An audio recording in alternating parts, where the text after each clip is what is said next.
morning and welcome to Fox 7 News. Today we're going to talk about some issues. Here's Hanya with the latest report and the Cold War. Just recently, President Eisenhower gave the CIA permission to secretly train Cuban exiles for an invasion of Cuba to overthrow Castro. Unfortunately, our airstrike had failed to knock out the Cuban Air Force, and when our main commando unit landed, it faced 25,000 Cuban troops backed up by Soviet tanks, and luckily JFK accepted the blame. On October 14th, our airplanes took photographs that showed the Soviet missile bases in Cuba. President Kennedy informed the American public that any missile attack from Cuba would trigger an all-out war with the Soviet Union. Our Navy prepared to quarantine Cuba to prevent Soviet ships, which have a possibility of carrying more missiles, from reaching their destination. Now going to Isabel with information about the assassinations. It was a sunny day a couple of days ago in Dallas, Texas, when President Kennedy and the First Lady arrived. They had come to mend political fences with members of the Democratic Party. The president mentioned he didn't expect the warm welcome and applause that he got. As they got in the back seat of an open-air limousine, everybody heard gunshots. Such a tragedy. The President of the United States had been repeatedly shot in the head. Kennedy was raced to the nearest hospital, but it was too late.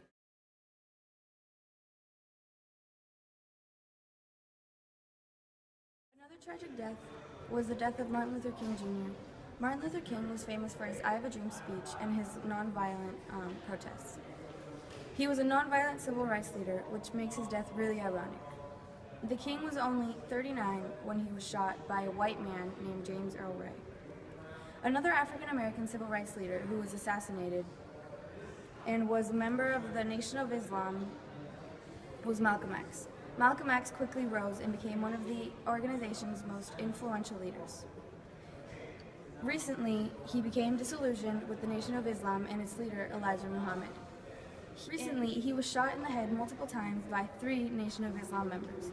Some of these assassinations begin to have conspiracies behind them and are yet to be resolved. We have here the bottoms,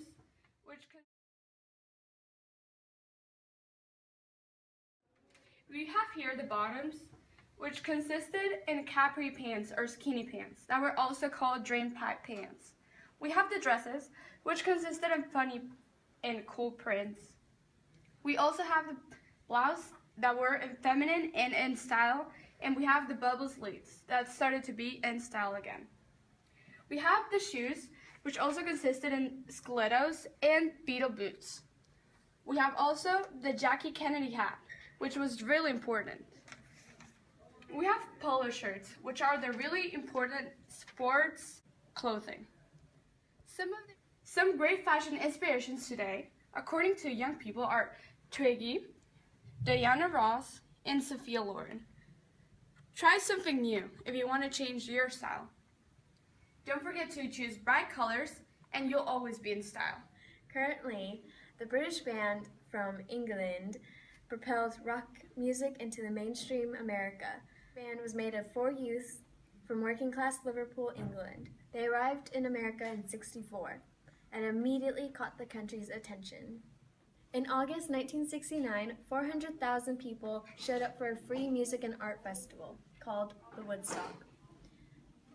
This festival took place on a farm upstate in New York and represented the '60s movement of peace, love, and represented some higher cultural cause. For 3 days during this festival, the most popular bands and musicians performed, including Janis Joplin, Jimi Hendrix, The Grateful Dead, and Jefferson Airplane.